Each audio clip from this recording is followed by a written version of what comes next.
Buenos días, buenas tardes para todos. Bienvenidos a otro webinar, en este caso es de darfe.es. Nuestro ponente del día de hoy es Alejandro Corletti. Hola Alejandro, ¿cómo estás? Bienvenido otra vez. Hola Camila. Bueno, le damos la bienvenida también a todos los asistentes que nos acompañan hoy, que probablemente nos hayan acompañado en el webinar pasado y nos sigan acompañando en los webinars que siguen, sobre ciberseguridad, estas charlas que presenta Alejandro. Antes de darle paso, les voy a comentar a todos que pueden hacer sus preguntas durante todo el webinar, que hay dos maneras de preguntar. Ponen las preguntas en el chat y se las leemos a Alejandro, o para los valientes y los que se animen, levantan la mano y les habilitamos el micro para que puedan preguntar a viva voz. Como siempre, para los que ya estuvieron lo saben, no se queden con ganas de preguntar porque Alejandro contesta todo, así que anímense que aquí tienen al especialista, con ustedes. También les recordamos que van a recibir la grabación del webinar para poder volver a verlo. En las próximas horas le va a estar llegando el link. Ahora sí, Alejandro, todo tuyo, al final nos encontramos. Bueno, muchas gracias Camila. Bueno, hola a todos. Una tarde más seguimos con este ciclo de charlas. Hoy empezamos con la segunda de estas, que hoy va a estar enfocado a lo que dice el título aquí abajo, estrategias de ciberseguridad en grandes redes, ¿no? Y vamos a proponer estas dos grandes familias de estrategias, que es seguir y perseguir o proteger y proceder. Entonces, en este tema 2, eso es lo que vamos a ir desarrollando en el día de hoy. Nuevamente os recuerdo que todo esto está orientado también a difundir, a hacer presente entre ustedes el tema de estos cursos online que estamos lanzando desde nuestra plataforma Moodle de Darfe. Tenemos 3 cursos preparados: técnico en seguridad, especialista y experto en ciberseguridad en redes de TI, y cada uno de ellos está en el orden de 60, 80 horas de curso. Así que os invito a que le deis una mirada. Bueno, en el día de hoy vamos a hablar de todos estos puntos que presento en este documento de hoy. Al igual que la vez pasada, este PDF, una vez que esté las charlas, como ya habrán visto, las preparo en PDF directamente para que pueda servirles después a ustedes como una guía, y no un PowerPoint, sino que puedan profundizar más en todo el temario, ¿no? Entonces, este PDF también va a estar subido a las páginas web del webinar, ya esta tarde o mañana directamente, para el que lo quiera descargar. Bueno, esta es la segunda. Entonces iniciaremos primero con un poco de repaso de esas tareas para el hogar, de esos pensamientos que dejé pendientes para todo el mes pasado, a ver si querían preocuparse un poquito en estudiarlos. Y después, sí, como objetivo es analizar un poco dónde nos encontramos estratégicamente. Vamos a ver las diferencias cuando hablo estratégicamente, tácticamente, operacionalmente. Vamos a ir avanzando poco a poco en estos niveles militares, y más que nada para identificar, ¿no? Poder pensar qué curso de acción, qué plan de acción puedo ir adoptando poco a poco para que tengamos infraestructuras resilientes. Que, si se acuerdan, esto fue una de las cosas clave de la charla anterior, ¿no? En esta de hoy vamos a ir buscando este segundo párrafo, que es cómo, a través de las diferentes incidencias, de los problemas que pueda tener en seguridad, yo puedo ir poco a poco siendo capaz de convivir con el enemigo. O sea, tratar de estudiarlo, de analizarlo, evaluar, entender qué es lo que hace, para llegar a las causas raíces de los problemas, ¿no? Ese es un poco el objetivo de hoy. Acá de vuelta les pongo el temario de todas estas charlas, que recuerden que van a ser todos los jueves, últimos jueves de cada mes, empezando en marzo el 30, el 27, el próximo será el 25 de mayo. Qué fiesta en Argentina, mire, me había olvidado, qué bueno. Hasta el último, que es el 26 de octubre. Este, el abstract, un poco el resumen de lo que vamos a hablar hoy, es esto que está acá: estrategia de seguridad en grandes redes. Y el concepto es este, ¿no? Para poder afrontar el ciberriesgo que se está presentando ahí en Internet, es necesario planificarlo, buscar un conjunto de medidas para que puedan minimizarlo al menos, o mitigarlo en su totalidad. Este es un planteamiento que no lo podemos hacer de un día para el otro, y como ponemos acá, ¿no? La improvisación es el más grande de todos los riesgos de seguridad. Si a través de un incidente de seguridad me veo en la obligación de empezar a recurrir a improvisaciones, seguramente es porque no lo planifiqué bien, y lo más probable es que el impacto que me cause sea mucho más grande. Entonces, lo que vamos a intentar avanzar durante todo este ciclo de charlas es eso, es planificación, armar, organizar nuestras redes, procedimientos, resguardos, para que logremos la resiliencia que hablamos al principio, ¿no? Desde el punto de vista militar, que hoy nos vamos a tratar bastante el enfoque militar, en toda operación se planifican cursos de acción. Hay toda una secuencia de pasos que en la primera charla hablamos algo, y en esta secuencia de pasos, que se llama secuencia de pasos para la adopción de una resolución de un comandante, se sigue toda una secuencia que nos lleva a presentar diferentes cursos de acción, como decimos aquí. Dentro de esos cursos de acción, una vez que se evalúa cada uno de ellos, es el comandante el que toma la decisión de qué estrategia va a seguir al respecto. Entonces, la última palabra es decidir cuál es el curso de acción óptimo para la operación que estoy lanzando, y eso es lo que vamos a verlo desde un enfoque militar. Mezclando estas ideas militares, vamos a partir de la base de una vieja RFC que nos propone estos dos cursos de acción, ¿no? Seguir y perseguir o proceder y proteger, que es lo que vamos a desarrollar en el día de hoy.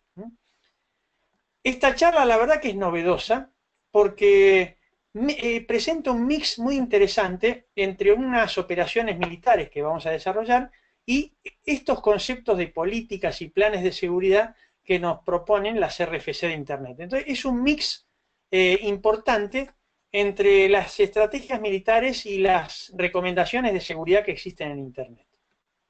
¿Está bien?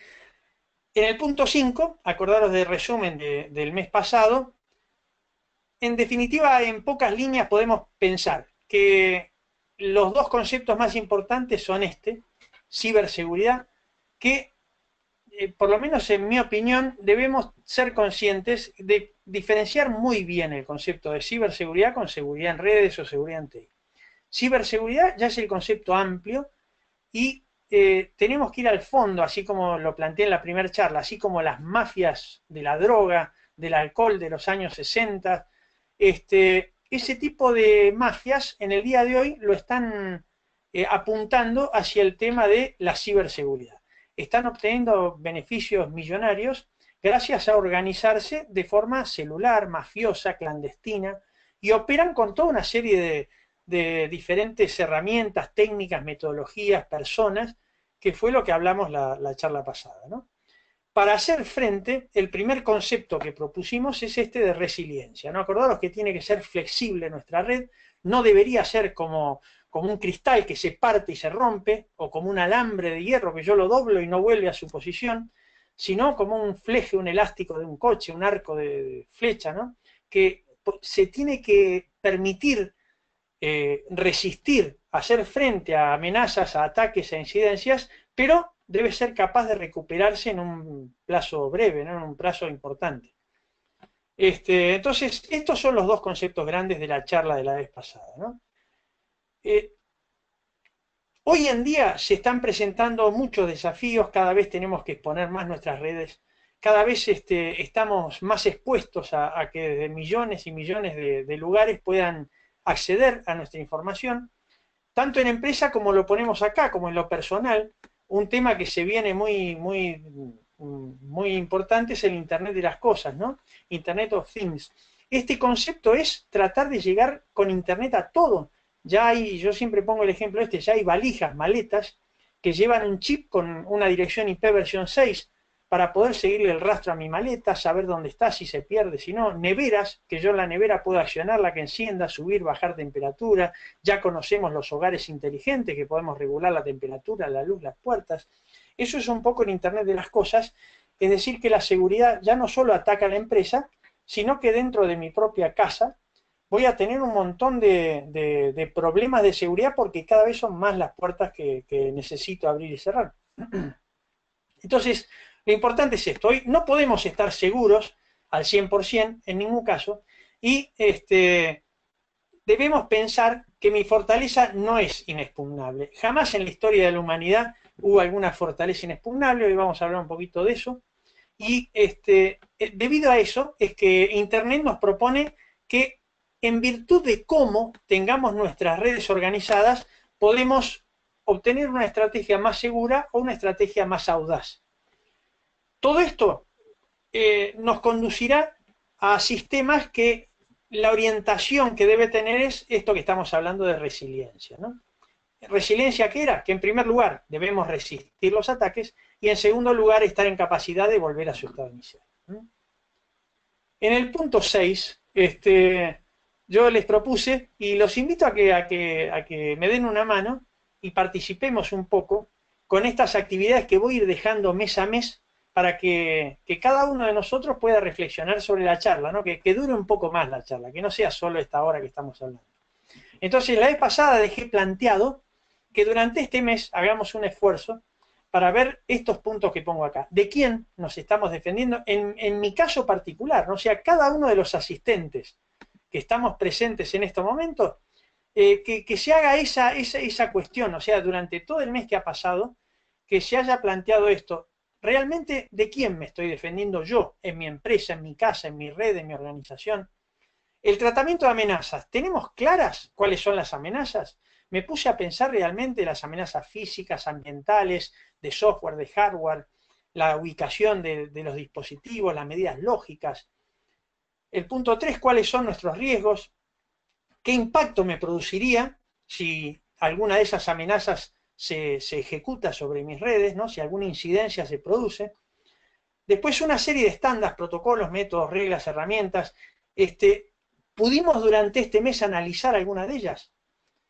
Después, en la charla anterior, en el punto 6, yo había propuesto este tema de que la Unión Europea ha desarrollado una política de ciberseguridad y fue algo que hablamos algunas hojas, algunas páginas el mes pasado, ¿no?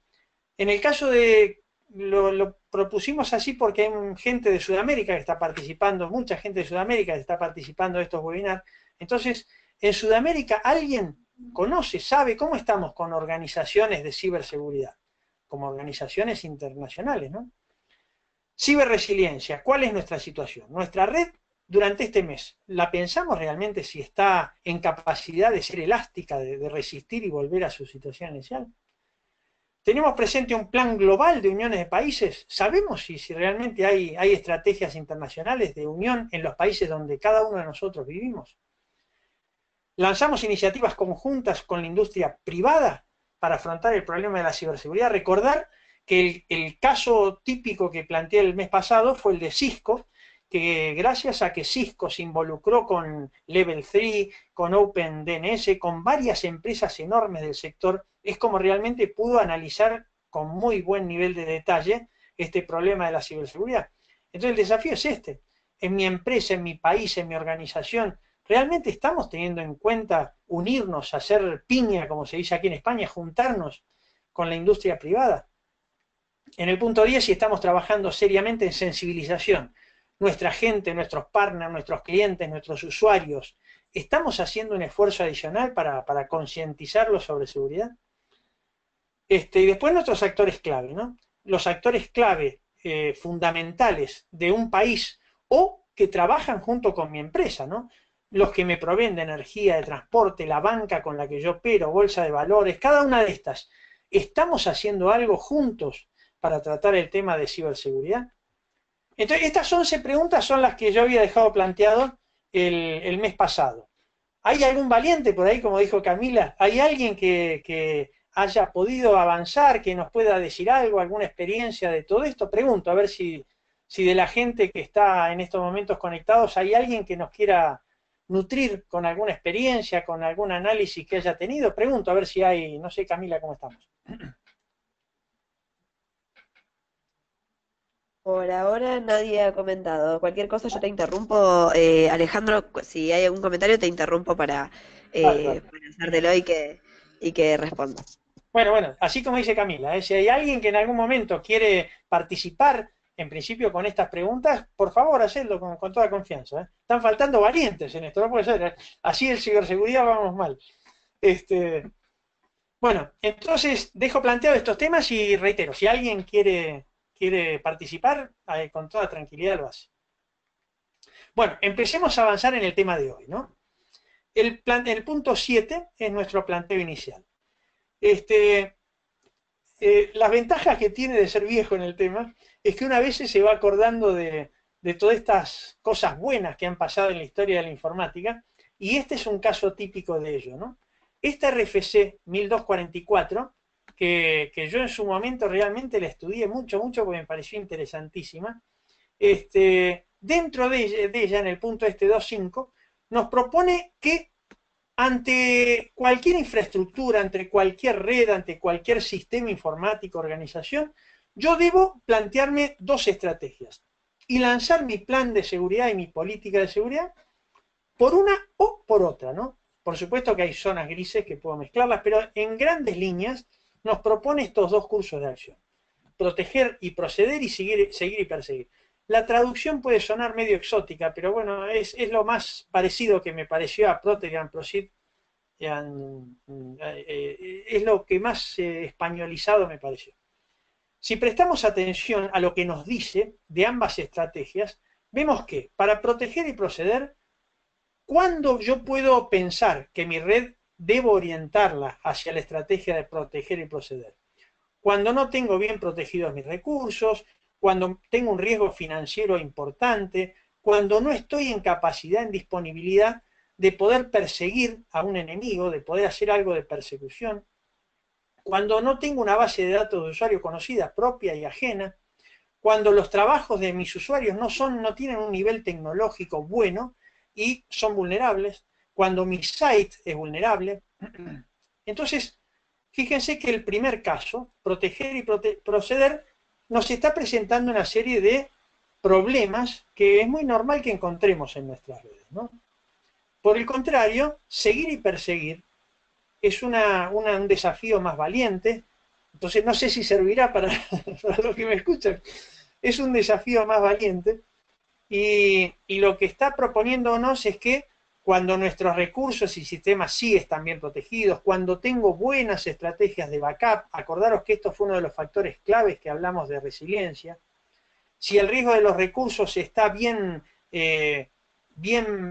pesa más que el daño que me puede causar cualquier incidente, si es algo natural de atracción de intrusos en red, si puede ocurrir daños financieros, si mi site puede continuar ante un ataque a pesar de tener riesgos financieros, si los accesos de intrusos yo puedo controlarlos, si tengo herramientas de monitorización, que es clave, si tengo un staff bueno de soporte, de operación de los sistemas, si estoy en capacidad de saber cómo y qué tipo de evidencias debo recolectar, si tengo establecidos contactos con autoridades legales, con fuerzas policiales también, si tengo alguien que conozca de leyes, que forme parte de mi organización, si estoy en capacidad de poder lanzar acciones legales, ¿no? Entonces, en resumen, Alejandro, sí, disculpa que te interrumpa. Acá un Francisco Chávez dice que en México hay un proyecto llamado Amesi ¿cómo y se llama? pone Amesi, pone la web, Vale. ¿sí? Esto, Comentando lo que Camila, estamos después lo hablando. podemos dejar incorporado a la charla, algo Sí, como... obvio. Sí, Vale. sí, sí. Se mandan las listas de preguntas. Ahí lo puse para que todos lo puedan ver y puedan ver la web, ¿sí? Ahí estamos. Bueno, muchas gracias, Francisco. Estas son las cosas que nos sirven para que entre todos vayamos aprendiendo, ¿no? Y saber estas cosas. De hecho, yo mañana ya voy a estar conectado a este link a ver qué, para aprender algo más, ¿no? Así que los invito en serio que participemos en este tipo de cosas, porque es la forma de que todos aprendamos. Gracias, Francisco. Este, entonces, proteger y proceder es la primera estrategia, ¿no? Y en resumen de lo que acabamos de ver en inglés, es esto, ¿no? Si los recursos que yo tengo no están bien protegidos, a ver, voy a ir marcando acá, si los recursos no están bien protegidos, si existe un riesgo económico de magnitud, si no existe posibilidad de perseguir al intruso, si los usuarios no poseen conciencia o experiencia en seguridad, si no poseemos capacidad de procesar evidencias, si los recursos no están claramente establecidos o identificados. ¿Qué estoy diciendo acá entonces? Que estamos ante una infraestructura de red que, ojo, es muy probable que, no digo todos, pero que muchos de estos problemas sucedan en nuestras propias redes. Yo les apostaría a cada uno de ustedes que seguramente algo de esto en nuestras redes tenemos, ¿no?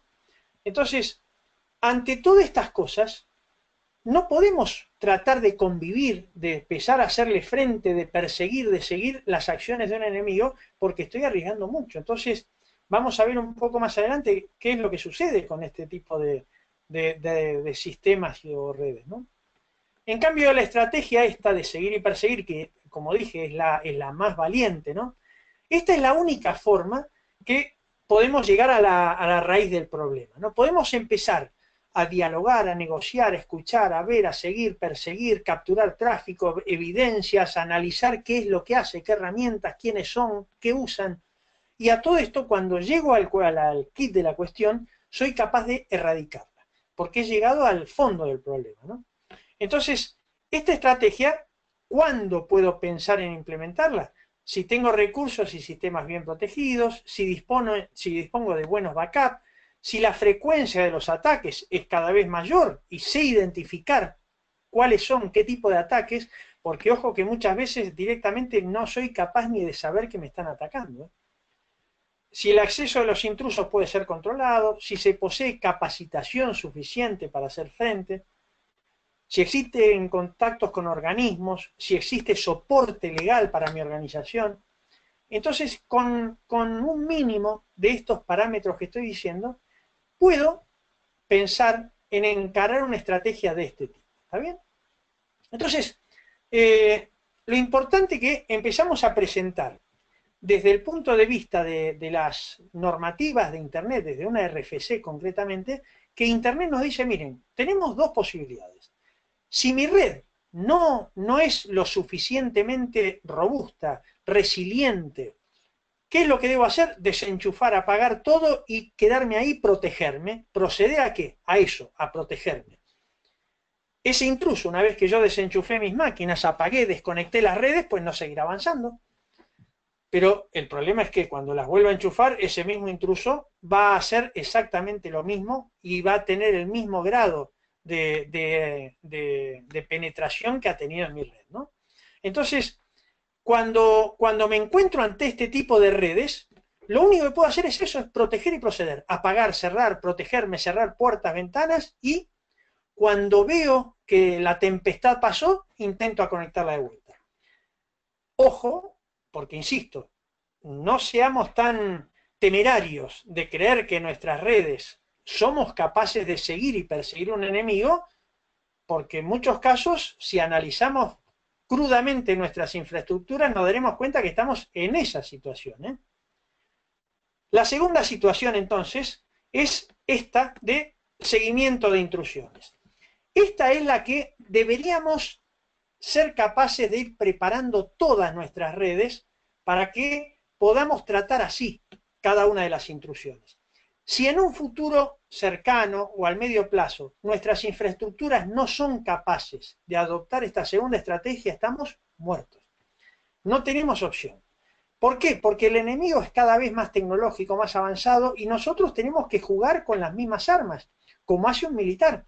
Cuando recibe un ataque nuclear, pues si yo no tengo defensa nuclear, estoy indefenso, no tengo posibilidad de reacción. Si recibo un ataque nocturno con un enemigo que tiene elementos de visión nocturna y yo no las tengo, no le puedo hacer frente. Si me atacan con artillería pesada y yo no puedo. Acá estamos hablando de lo mismo. ¿Qué es lo que estamos diciendo? Si yo no preparo mi infraestructura para jugar con las mismas armas que en estos momentos juegan esas grandes mafias, no tendré posibilidades de mantener mi organización, mi empresa, mi país dentro de 2 o 3 años en un nivel tecnológico normal. Y ojo que sin un nivel tecnológico normal hoy una empresa no sobrevive, ¿eh? Entonces, la segunda metodología, que es esta que estamos hablando, es mucho más audaz, pero hay que ser consciente que estamos jugando con fuego, ¿no? Estamos conviviendo con un enemigo, ¿no? Esta es la propuesta de esta segunda estrategia, que es seguimiento de intrusión. Que insisto, vamos a seguir avanzando en esta charla sobre estos conceptos, pero no quiero decir lo que mañana adoptemos esta estrategia.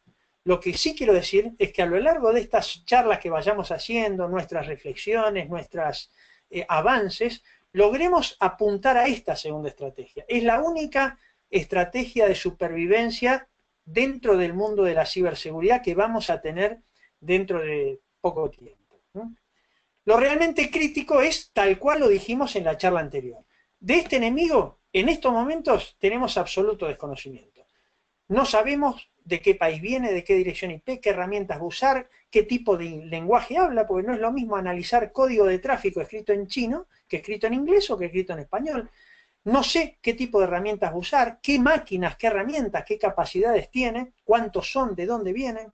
Entonces, en estos momentos, esta es una realidad. Tenemos un absoluto desconocimiento. ¿Se acuerdan que en la charla anterior puse la situación esa, ¿no? En una carpa de campaña, todo el Estado Mayor de un ejército reunido, y el oficial de inteligencia, cuando tiene que exponer qué sabe sobre el enemigo, pues nada, no sabe de dónde son, cuántos son, de dónde vienen, qué herramientas tienen, qué armamento, qué técnicas usan, qué métodos, nada, nada. Esa es la situación de nuestras redes hoy. Entonces, en este análisis de vulnerabilidades comienza un primer desbalance de fuerzas, ¿no? Si se ajusta a los datos de la realidad y no a la teoría, no existe hoy una sola empresa real que cuente con el personal suficiente en seguridad para hacer frente. En general, la seguridad es como ese matafuegos que tenemos colgado en la pared que no genera ningún beneficio, es solo un gasto que todos los años tengo que reponerlo, que certificarlo, pero yo no veo un resultado tangible, ¿no? Entonces, la seguridad empieza con eso y en virtud de eso es que no se suelen asignar los recursos suficientes hasta que no sucede una catástrofe, ¿no? Entonces, esto es un primer desbalance. El segundo aspecto es no existe ninguna fortaleza invulnerable. Jamás lo hubo. Ni desde la cárcel que se pensaba que en Alcatraz era imposible escaparse, ni el mayor castillo de la humanidad. Cada una de ellas, la muralla en un momento cayó, el enemigo se logró colar, se pudo escapar de la cárcel, el robo se produjo en la mejor caja fuerte blindada, la brecha se abrió. Entonces, esta es nuestra primera reflexión del día de hoy. Siempre el tema se basó en saber observar. Y cualquiera de nuestras infraestructuras críticas o cualquiera de nuestras empresas, si manejan recursos que son tentadores, pues estemos seguros que nos están observando. Un ejercicio que hacemos a menudo en todas las empresas donde trabajamos es lanzar capturas de tráfico para empezar a analizar desde dónde nos observan, quién nos observa y empezar a tomar información del enemigo. Yo los invito a cualquiera de ustedes que pongan en estos momentos una máquina Linux cualquiera, pinchada en el router de salidas a internet, en el switch, y hay unas técnicas que se llaman por mirroring, o hay unos dispositivos que se llaman tap o splitter, con los cuales dedíquense a capturar tráfico para que empecemos a hacer, esto se hace con un comando que se llama tcpdam, es una tontería hacerlo, para empezar a estudiar y empezar a ser conscientes y armarnos estadísticas de cuál es el volumen de ataques que estoy recibiendo, desde dónde vienen, qué protocolos están buscando, qué puertas yo estoy ofreciendo hacia el mundo exterior, que a veces ni me enteré que existían. Entonces, el tema es que así como nosotros estamos siendo observados, yo los invito a que empecemos a observar nosotros también. El tema siempre se centró en esto, en saber observar, tanto el enemigo como nosotros. Entonces, para que toda esta estrategia empiece a tener cierto rodaje, así como el enemigo nos observa, empecemos a saber observar nosotros, porque siempre que se observa, se obtienen resultados. Siempre que se observa, encuentro el eslabón débil de la cadena, encuentro la puerta que está mal cerrada, encuentro el servidor web que no tenía todas las medidas de seguridad. Entonces, empecemos con este primer concepto importante, ¿no? Entonces, pusimos dos estrategias que nos dicen las RFC, o sea, el mundo de Internet nos propone proseguir y proceder o seguir y perseguir, ¿no? Estas dos estrategias vimos que tienen una serie de puntos que nos hablaban de mi seguridad, de mi capacidad tecnológica, de la visión que tengo del enemigo, del apoyo legal. Entonces, cuando empezamos a ver esto, es un desafío, es una lucha, una batalla que yo estoy teniendo hoy en día en Internet. Lo más natural para todas estas cosas, no porque yo venga al mundo militar, sino porque cualquier persona lo haría así, lo más lógico es ver qué hacen los militares a lo largo de sus 5.000 años de historia para ver cómo interactuar con un enemigo, ¿no? Y acá sí nos vamos a meter con conceptos bien militares, ¿no? Porque el objetivo de esta charla, acuérdense que es mezclar un poco las ideas militares con las ideas de informática y tratar de sacar conclusiones que nos sirvan, ¿no?, para nuestras redes. Las operaciones militares en todo el mundo se clasifican como ofensivas, defensivas o retrógradas, ¿no? La primera de ellas es lo que todos conocemos, son ataques, ¿no? Es agredir al enemigo, avanzar, ganar terreno. No es motivo de esta charla, en todo caso eso les puede interesar a los enemigos, ¿no?, a los intrusos, pero no a nosotros. La segunda y la tercera son un poco más afines a lo que es una estructura de seguridad informática. Lo que sí nos marca la gran diferencia entre las defensivas y las retrógradas es que cuando uno plantea una defensa, es lo que todos entendemos por defensa, no es esperar el golpe en un lugar y estar plantados en ese lugar a ver cómo me defiendo, ¿no? Y la historia de la humanidad lo hemos visto en todas las películas del cine, desde la guerra de las murallas, las fosas, ¿no?, las trincheras, es esperar a que este enemigo venga de una forma estática. Las operaciones defensivas tienen cierta movilidad, pero el concepto fuerte de una operación defensiva es la estática. Me planto en un lugar y de ahí tengo que aguantar para que no pase más.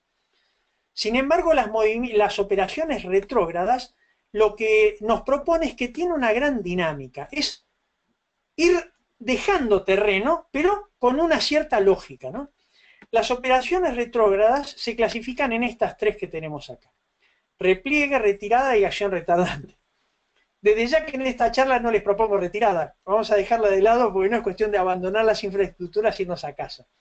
Entonces la retirada es una operación, pero no es el objeto de esta charla. El repliegue es una retirada un poquito más organizada, o sea, ya me están ganando, entonces empiezo a replegarlo tratando de recuperar todo lo que pueda, de organizarme para que no me cause tantas bajas, pero en definitiva es una retirada más organizada y nada más. Pero la tercera, que es el foco de esta charla de hoy, es la acción retardante. La acción retardante, este fue el motivo de mi tesis doctoral, y yo creo que esta es la pieza clave que vamos a tratar en la charla de hoy, ¿no? Vamos a avanzar un poquito sobre la acción retardante.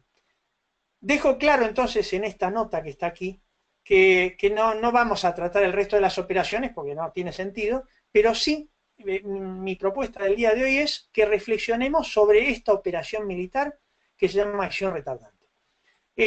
Dentro de los reglamentos militares me he basado en los reglamentos de la OTAN por considerarlos un poco más amplios. No quise basarme ni en los españoles ni en los argentinos, que dicen lo mismo, pero preferí hacerlo en la OTAN para que tenga un marco un poco más global, ¿no?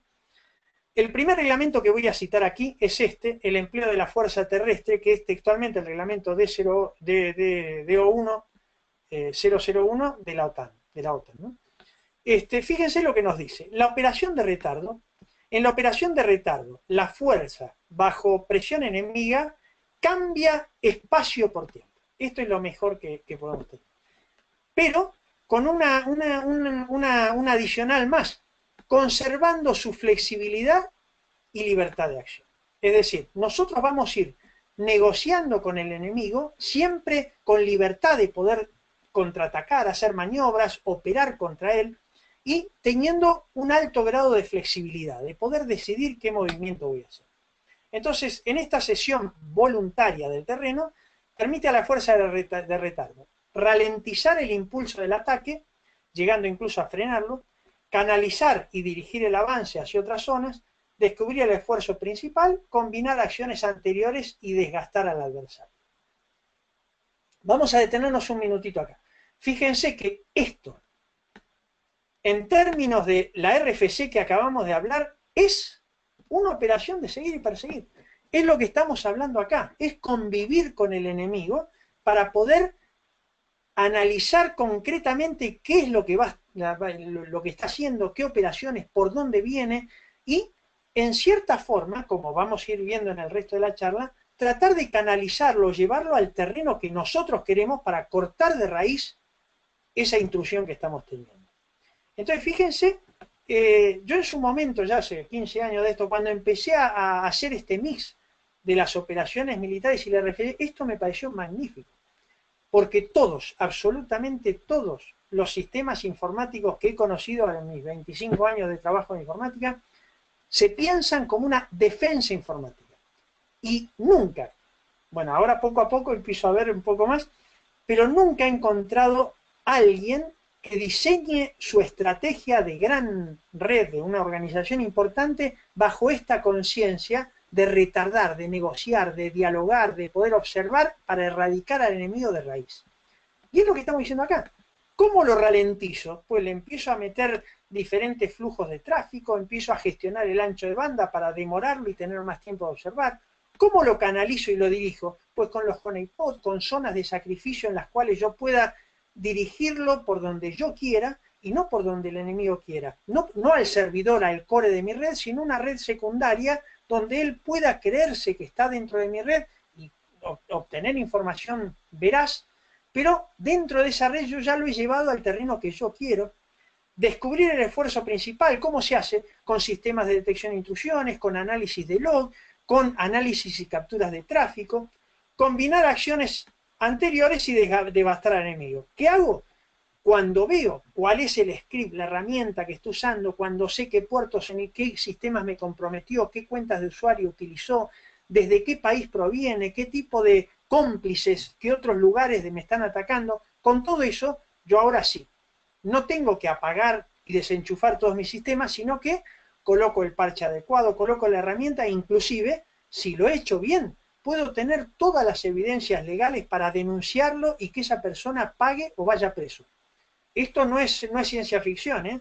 De hecho, en muchos de los trabajos de los que yo he estado muy cerca, participado, en muchos, esto terminó con la cárcel o la cuota o el seguro de mi compañía que se hizo cargo de los 30 millones de dólares que había causado ese daño. Entonces, la compañía de seguro lo pagó porque toda esta acción retardante se había realizado tan bien que cuando llegó al juez, el juez determinó que esto había sido una operación, un ataque masivo y que el que se debe hacer cargo de los daños es la compañía aseguradora.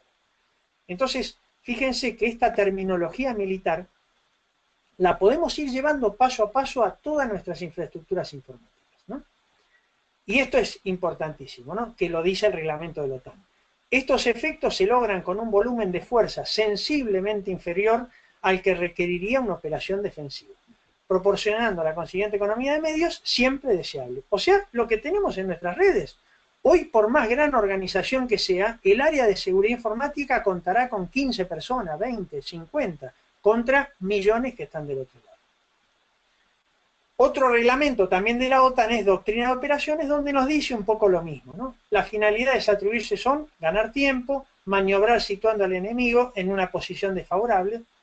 La operación de retardo, lo mismo, retardar el avance, canalizar, evitar el combate en condiciones no deseadas, ¿no? O sea, evitar justamente el combate en una condición donde no tengo backup, donde mis usuarios no conocen de seguridad, donde no tengo refuerzo legal, evitar el combate en esas condiciones.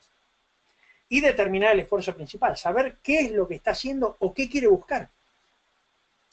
Enemigo, normalmente superior, aparte de valorar su flexibilidad, tipos de unidad de retardar, constitución de sus vanguardias, procedimientos ofensivos, posibilidad de sus medios ante nuestras acciones contra movilidad. Esto es traducible 100% informático. Posibilidades de sus medios ante nuestras acciones de contramovilidad. Yo tengo reglas en un firewall. ¿Qué posibilidades tuvo este hombre de puentearlas? ¿De qué forma él logró evadir? Cuando yo tengo un sistema de detección de intrusiones, hay medidas de ataque que llaman gota a gota, donde yo puedo lanzar el ataque muy poco a poco para que mi sistema de detección no lo detecten y pueda colarse. Cuando yo puedo borrar los registros que estaba dejando para no dejar huella. Cada una de estas cosas son posibilidades que tienen ante nuestras acciones de contramovilidad. O sea, ¿qué puedo hacer yo? Es muy interesante en las medidas, en las operaciones retrógradas, se habla de operaciones de velo y engaño, operaciones de información, operaciones de seguridad. Cada una de ellas tiene su contramedida, ¿no? O sea, yo puedo hacer una operación de información, tratar de dejarle que el enemigo crea que yo tengo un servidor regalado. El enemigo puede entrar, el intruso puede entrar, tomar posesión de eso y a través de eso ponerme una imagen mala de mi compañía en internet. Es una contramedida que él puede estar haciendo. Yo puedo tomar una contramedida de eso para lograr que esa imagen mala deje mal parado a ese enemigo, que decirle, mira, tú fuiste un tonto, te creíste que esto era real Entonces, cada una de estas operaciones de velo y engaño, de información, de seguridad, son operaciones complementarias a la acción retardante que tienen 100% de traslación, de traducción al lenguaje informático. Bueno, en el cuerpo del documento no me quise extender tanto sobre estas particularidades de enemigo, de capacidades, todo, y lo he dejado en un anexo que no lo vamos a tratar en la charla de hoy, pero sí está al final del PDF para que lo miren. Entonces, hoy se trata de otro combate, pero estamos hablando de lo mismo. Volviendo a nuestro mensaje informático, proceder y proceder es una operación defensiva estática. Ese sería lo que nos dice la RFC si lo queremos asociar con los conceptos militares. Por el contrario, si yo puedo pensar mi red para que tome una actitud de seguir y perseguir, lo que estoy haciendo es algo dinámico, es jugar con este enemigo para poco a poco desgastarlo, observarlo, hasta poder erradicar el problema. Entonces, a lo largo de esta charla de hoy, nos quedan 20 minutitos más, lo que vamos a hacer es proponer esto para cambiar la política, pero al más alto nivel. No nos sirve con que esto lo creáis vosotros, se lo crea solo el administrador de seguridad, el operador de la seguridad, el administrador del sistema. Esto se lo tiene que creer mi más alto directivo. El responsable, el CEO de mi organización, es quien tiene que ser consciente de que no podemos seguir pensando como murallas, sino que tenemos que ser capaces de preparar nuestras infraestructuras para una estrategia audaz, para poder competir con las mismas armas, con las mismas herramientas que utilizan los intrusos en el día de hoy. Entonces la charla de hoy propone esto, cambiar al más alto nivel, ¿no? Se debe ser plenamente consciente que se deberá ceder información, que tendré que dejar alguna cuenta de usuario, alguna contraseña, alguna tarjeta de crédito, lo que necesite dejarle para bien de la observación de ese enemigo. Para que esta estrategia tenga éxito, se aprecia que debemos tener en cuenta lo siguiente, ya hablando en terminología informática, ¿eh? Grados de calificación de los recursos. No son todos los recursos iguales. No es lo mismo el servidor web que tengo expuesto en Internet que la base de datos financiera que tengo en lo más reservado de mis redes. No es lo mismo la información de acceso a la red Wi-Fi para salir a Internet que la información de configuración de los routers reflector de mi empresa. Hay cosas que son mucho más importantes. Entonces, una de las primeras cosas que no puedo dejar de lado es esto, ser capaz de calificar, de saber cuáles son mis recursos críticos, altos, medios y bajos. Delimitar zonas, lo que hablamos ya desde la primera charla, ¿no? Desde una zona perimetral o una zona más interna hasta el corazón de mi red. Lo vamos a ver más abajo. Planificar cursos de acción, qué cosas, por dónde puedo, hasta que decida cuál es mi estrategia final. Preparar operaciones complementarias, las que acabo de decir recién, ¿no? Velo y engaño, seguridad e información, tal cual dicen los reglamentos militares, pero aplicado a nuestra jerga informática. Definir una línea de retardo final. Aquí es donde no puedo ceder más. Aquí es donde está lo crítico de mi red, lo verdaderamente importante, y acá sí que no negocio nada. Acá no se puede pasar. Definir zonas de sacrificio o contraataques. Esto informáticamente hay un proyecto muy bonito, que es el proyecto HoneyNet, que es open source, y merece la pena estudiarlo un poquito porque se pueden hacer con hardware, con ordenadores muy sencillos, se pueden hacer cosas muy buenas. Y lo mismo, Intrusion Detection o Prevention System. ¿Qué es lo que estamos diciendo acá?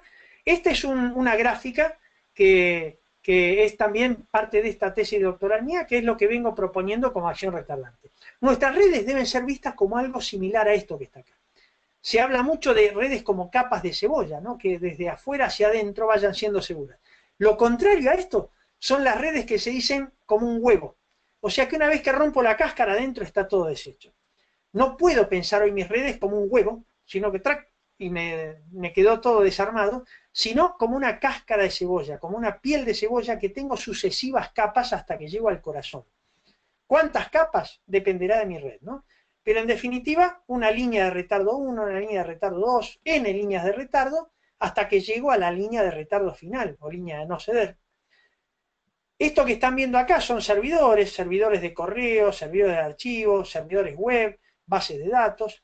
Cada uno de estos, en la arquitectura de una red, se suelen conectar a switches.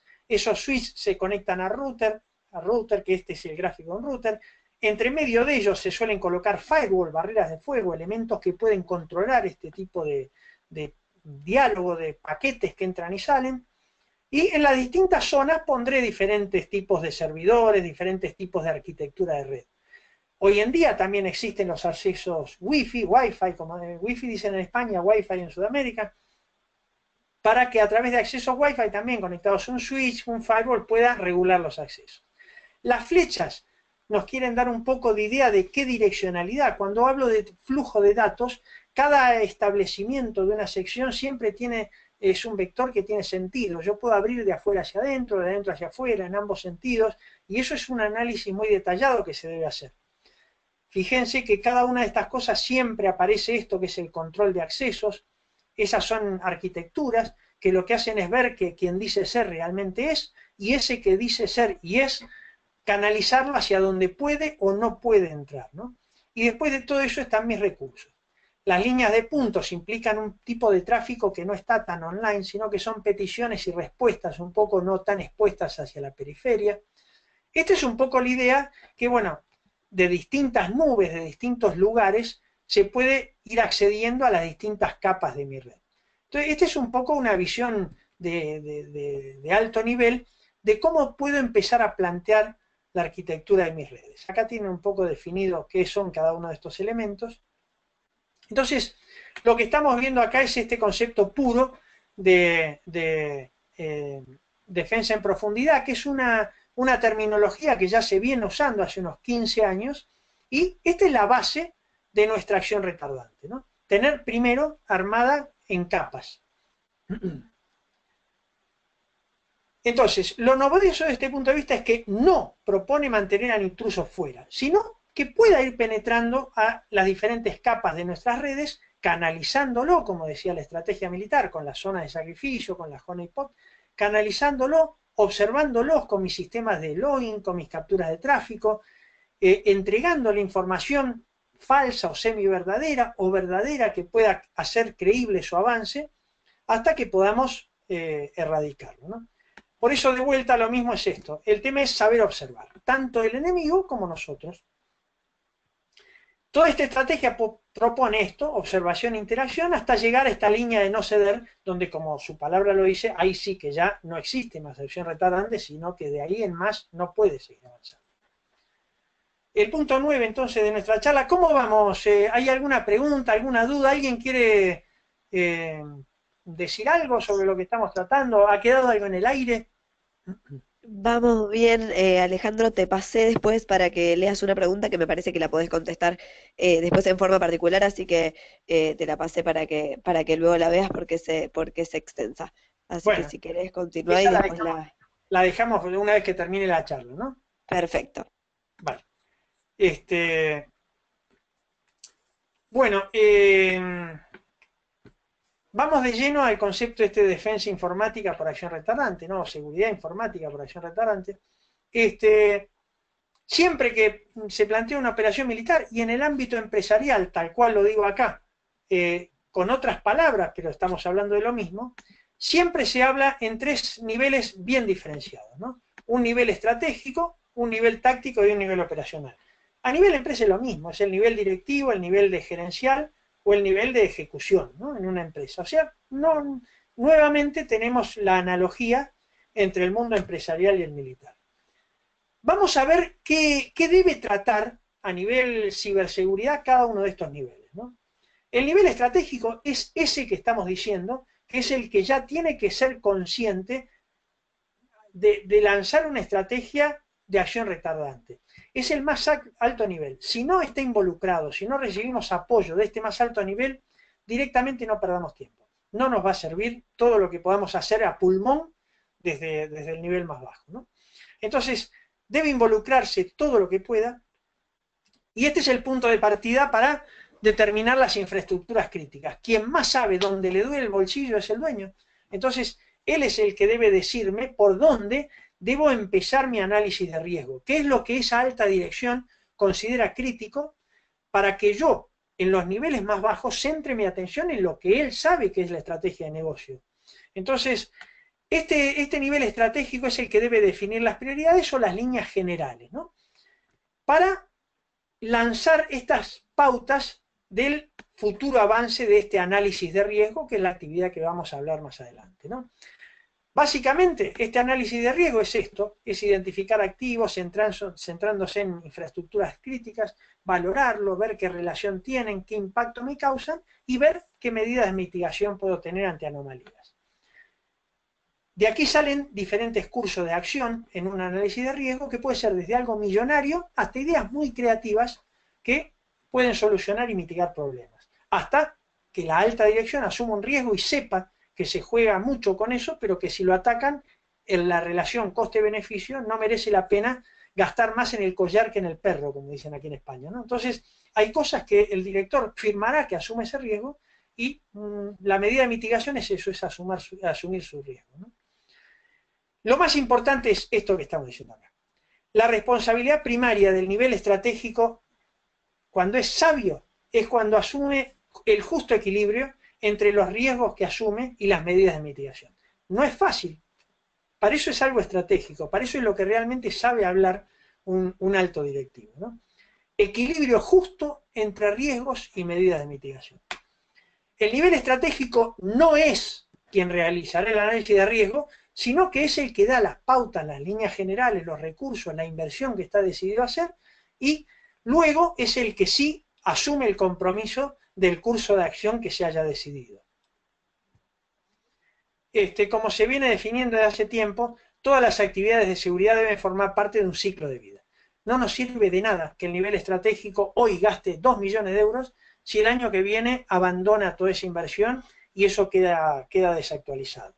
Esto tiene que ser un ciclo de vida, o ciclo de Deming, ¿no? Plan, Do, Check, Act, que es lo que propone toda la familia ISO 27001, y todo esto, el eslabón final, que es difícil de llegar, pero es el cierre, el broche de oro de todo esto, es cuando ya logro tener tan bien mi infraestructura de seguridad que puedo pensar en un plan de continuidad de negocio. O sea, ante cualquier catástrofe, cómo estoy manteniendo el negocio vivo.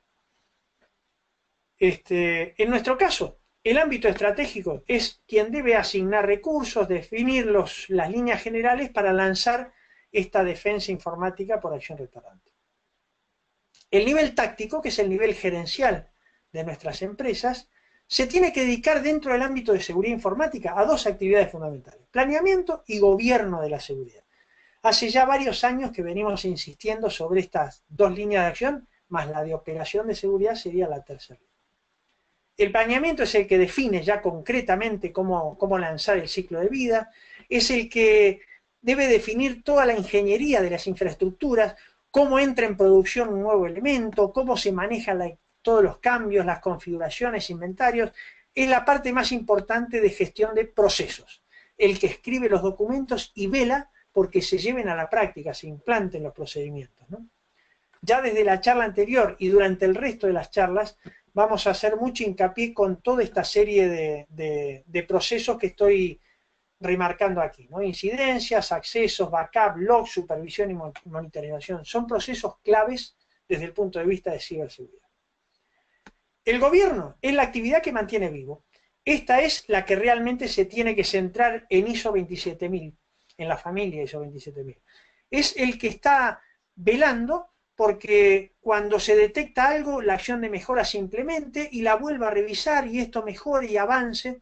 Entonces, el gobierno de la seguridad es una entidad transversal que lo que debe hacer es ir controlando que la gente de operación, que lo de planeamiento hacia operación se vuelque de forma habitual, que cuando hay problemas de operación y hay que actualizar software, medidas, hardware, el planeamiento recicle eso y vuelva a la operación de forma segura. Es tal vez la actividad más importante dentro de la seguridad. ¿Qué es lo que hace? A nivel táctico, o sea, tanto las actividades de gobierno como de planificación, los puntos fundamentales son estos: realizar un análisis de riesgo, o sea, concretamente estos sí son los que lanzan el análisis de riesgo, diseñar nuestras redes con resiliencia. Acuérdense que el mes pasado hablamos de esto. El punto de partida más importante para la resiliencia de una red es una buena estrategia de backup. Hay dos puntos clave que en general no se los tienen en cuenta y son básicos, que es el punto de recuperación y el punto de recuperación en el tiempo y el punto de recuperación en cuanto a cuál es la actualización más reciente que tengo de un sistema. No merece la pena hacer backup todos los días de cosas que mensualmente reciben actualizaciones. Tampoco es necesario recuperar en 10 segundos algo que puede ser recuperado en 1 hora. Tampoco es necesario recuperar el backup de un día atrás de algo que ha cambiado hace un mes. Entonces, estos son dos conceptos que se los dejo para que los reflexionéis, que son muy importantes. El nivel táctico es el que debe diseñar las capas de defensa de mi sistema. El nivel táctico es el que debe organizar el core. El core es el corazón, el núcleo, lo crítico de nuestra red. Eso es nuestra línea de retardo final.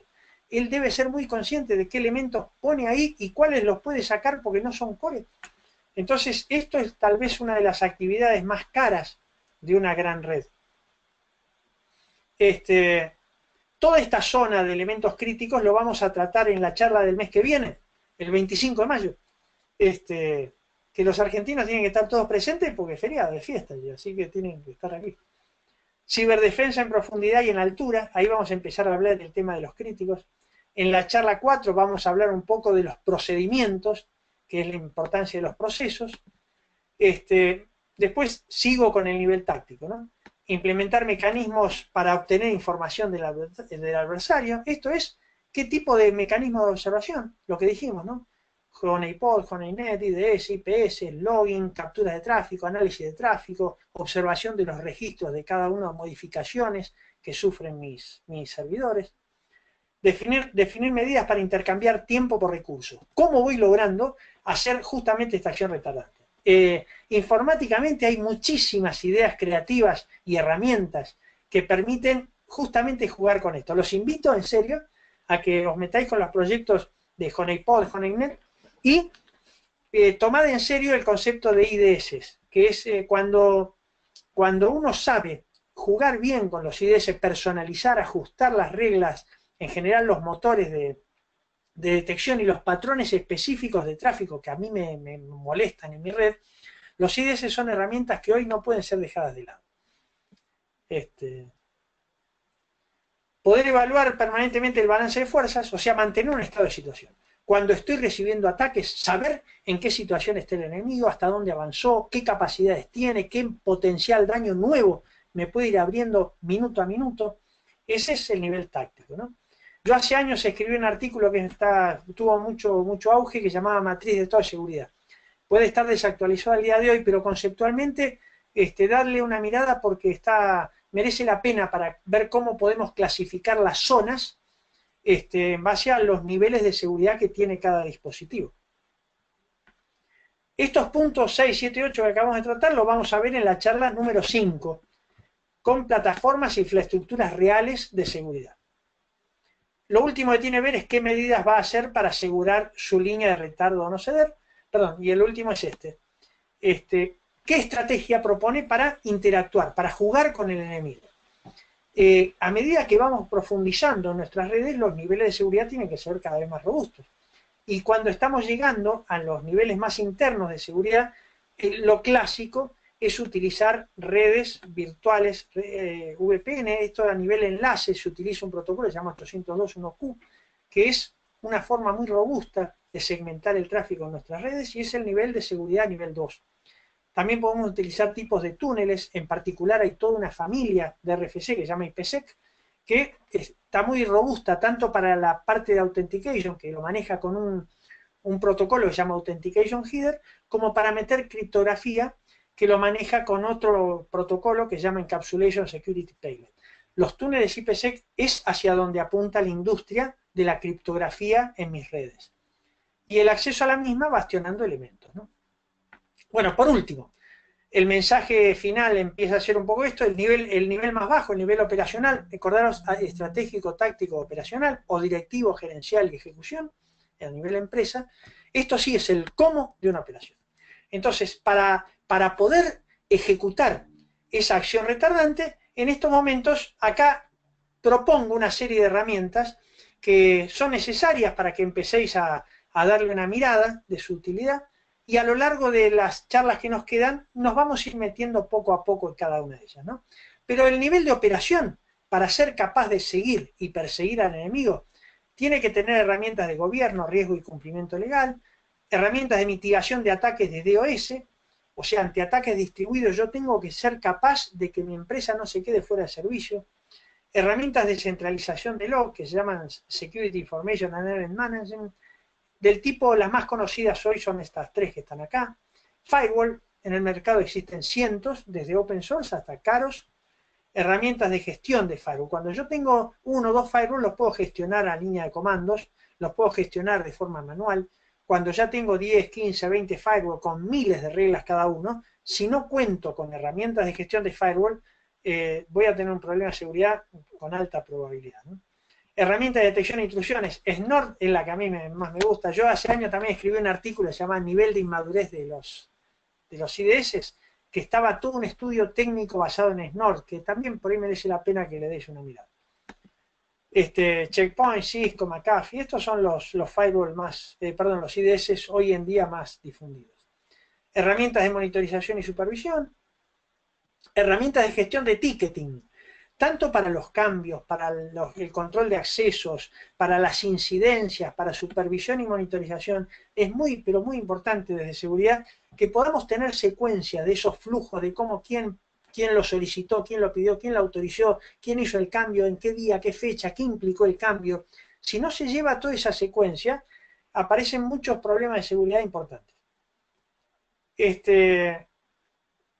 Esta actividad de ticketing, por supuesto, para hacer todo lo que es forense o trazabilidad de cualquier acción es básica, es fundamental. Herramientas de control de acceso hay un montón. Al menos les pido que empecemos a tener en cuenta el concepto de máquinas de salto. Una máquina con dos interfaces, dos tarjetas de red. Desde el exterior yo entro a una tarjeta y solo si me logro validar en esos usuarios podré saltar hacia la segunda, que es la red, que es el segmento más importante, una red de gestión, una red ya militarizada. Entonces, el concepto de máquinas de salto es algo muy económico, muy barato, y con infraestructuras de Linux se pueden hacer cosas altamente robustas hoy en día. Bueno, honeypot, que venimos hablando hace tiempo, zonas de sacrificio, empleo de sondas. Sondas, nosotros estamos utilizando las Raspberry, que son estas máquinas que tienen el tamaño de una cajetilla de cigarrillos, salen 15 euros. Y son espectaculares para montarlas en zonas críticas de red, dejarlas y activarlas cuando uno las necesita, porque hoy en día no valen nada y tienen toda la capacidad de cualquier ordenador actual. Entonces son ideales para dejarlas en las zonas que yo necesito, bien bastionadas, bien securizadas, para que las active o las use en el momento que yo necesito. El empleo de sondas hoy no cuesta nada, es solo una cuestión de ponerse las pilas y decidir con qué Linux las uso, nunca con Windows. Me salió del alma eso. Metodología estricta para sincronización. Network Time Protocol es un protocolo que permite hacer stratus o niveles de sincronismo, ¿no? Me puedo basar en un clock nacional o internacional y a partir de ahí armar toda mi jerarquía. Desde el punto de vista de ciberseguridad, esto es muy, muy importante porque cuando tengo un incidente y tengo que convivir con ese enemigo, si yo empiezo a recibir información, log, registros de servidores, de dispositivos de red desincronizados, me es imposible hacer un forense o seguir la traza, entender qué está haciendo. Entonces, toda la infraestructura de una red es vital que esté bien sincronizada en tiempo.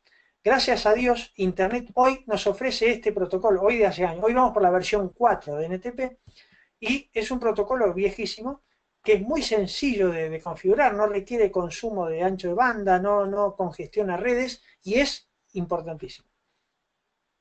Contar con Network Operation Center, Security Operation Center, esto desde una persona con ordenadores Linux hasta un network de 100 personas con todas las herramientas que se le pueda ocurrir. Pero tenerlo en cuenta, pensarlo y empezar a diseñarlo a futuro. Infraestructuras de telecomunicaciones eficientes. Esta es la base de nuestras redes. Que yo sepa jugar y sea muy ducho en el manejo de mis rutas, de mi direccionamiento MAC, de las túneles, de las rutas de las diferentes VPN, de los segmentos de mi red, de las colisiones, de cómo manejo el tráfico en mis redes, tengo que ser muy bueno en eso para poder convivir con el enemigo. Este punto lo pongo acá, ¿no? Es de vital importancia, pues es el verdadero control. Toda la información va a pasar por nuestros cables o fibras ópticas. Ahí está el 100% del ataque, ahí está el 100% de la intrusión. Si soy capaz de saber observar y gestionar esos vínculos físicos, realmente puedo tener una infraestructura importante. Bueno, idea fuerza final entonces de la primera charla fue resiliencia, y la idea fuerza de hoy es esta. No pensemos más en nuestra red como una defensa estática.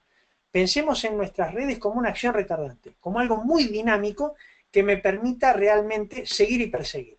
No les pido que esto sea el mes que viene, pero sí estratégicamente. Las estrategias no son para allá.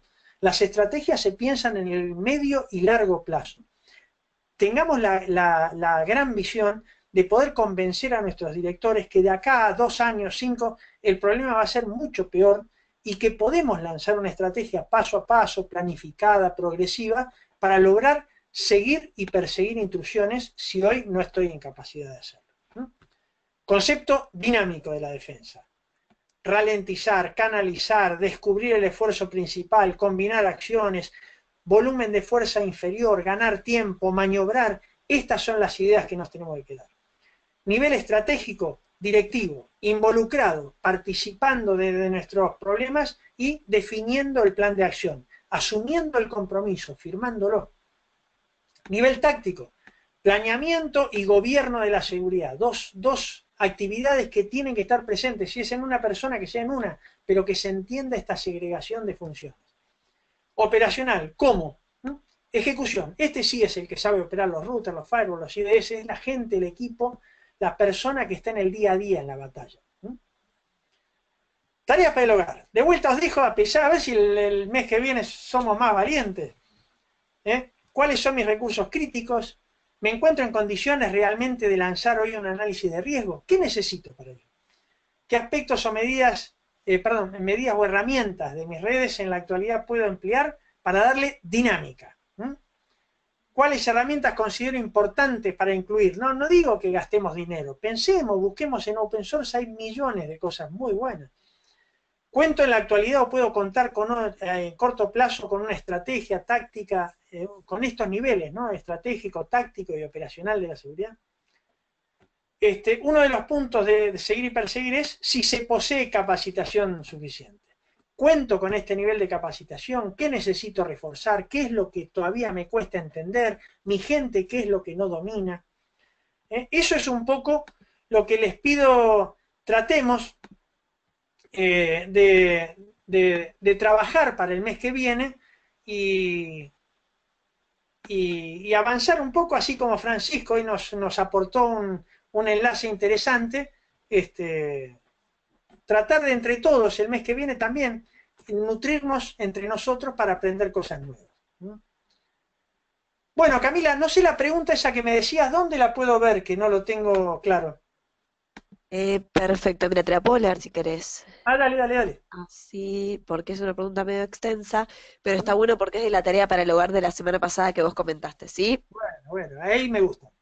Comenta Mariano Oscar Gómez, es quien dice esto. Bueno, dice, las tareas del hogar que en la clase pasada nos ha sugerido, me gustaría comentar una particularidad que se distingue en la República Argentina por razones ideológico-políticas fundamentadas en las leyes convenientemente promulgadas, se han fragmentado en las áreas de competencia del Ministerio de Seguridad y del Ministerio de defensa las correspondientes tareas de ciberseguridad y ciberdefensa respectivamente. Esto ha generado que el área del Ministerio de Seguridad atiende específicamente a lo referido al cibercrimen y demás afines, y el área del Ministerio de Defensa a lo referido a las amenazas que afecten los intereses vitales de la nación.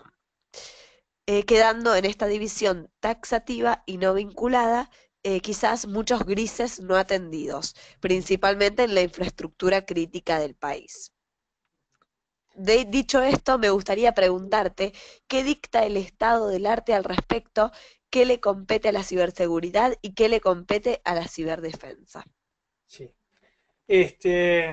Yo hará 2 meses hice una presentación justamente al Ministerio de Defensa argentino de ciberseguridad. Conozco la interna argentina bien, pero insisto, no es diferente a ningún otro país de Sudamérica. Eh, y el mensaje más trascendente que tenemos que tener en cuenta es que la unión hace la fuerza, ¿no? Hoy en día más que nunca. En la primera charla hemos presentado el caso este de Cisco, que estamos hablando de una empresa que debe estar en el top 10 de las empresas mundiales. Cisco tuvo que unir esfuerzo con Level 3, con OpenDNS para entender el tema de las cibermafias, esta que yo estoy hablando, ¿no? Yo no quiero entrar en recelos internos, problemas, divisiones de poder, pero muchas veces el factor humano está tirado, el interés humano, tira por tierra trabajos que en Argentina, por ejemplo, se están haciendo muy bien hechos.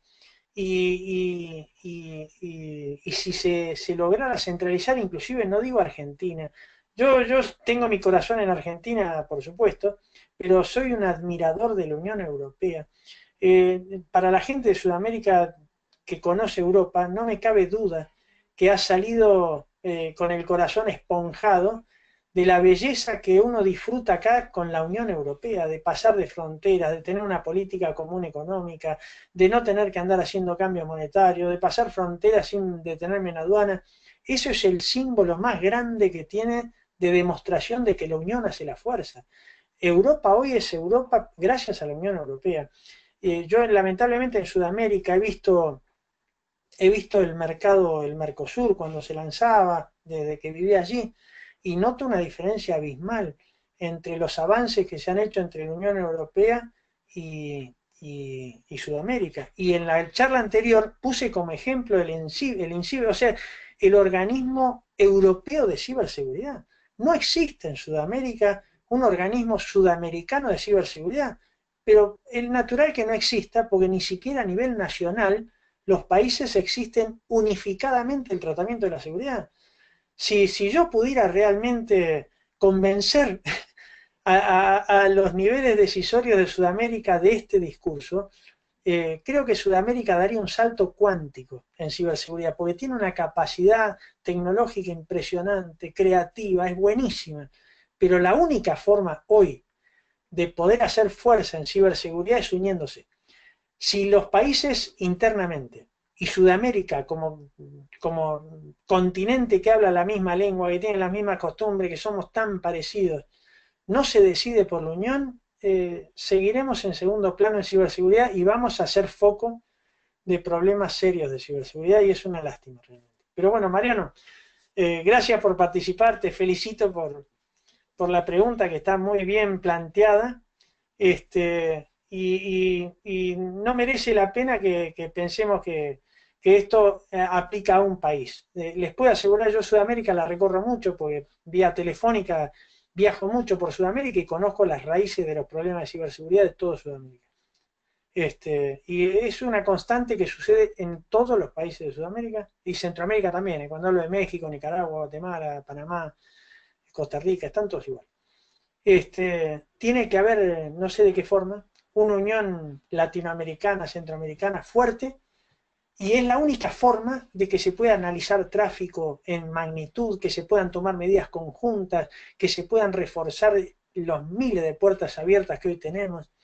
Entonces, lamentablemente yo veo esa situación que plantea Mariano, sé que Sudamérica está fragmentada en muchos de los países, en varias áreas de ciberseguridad, e insisto, no debe ser así. Si está en las manos de los que estamos participando acá, hagamos lo posible porque dejemos los egoísmos, los espacios de poder, los intereses creados para que se unan. Solo uniéndose es la forma de afrontar el ciberterrorismo, la ciberseguridad. Así que bueno, sinceramente me da mucha pena este tema. Gracias, Mariano. Perfecto. Un gran saludo. Perfecto, Alejandro. Gracias, bueno, por la respuesta, lo dejamos para el final por obvias razones, era bastante largo, así que era bueno dedicarle el tiempo que se merecía esta pregunta.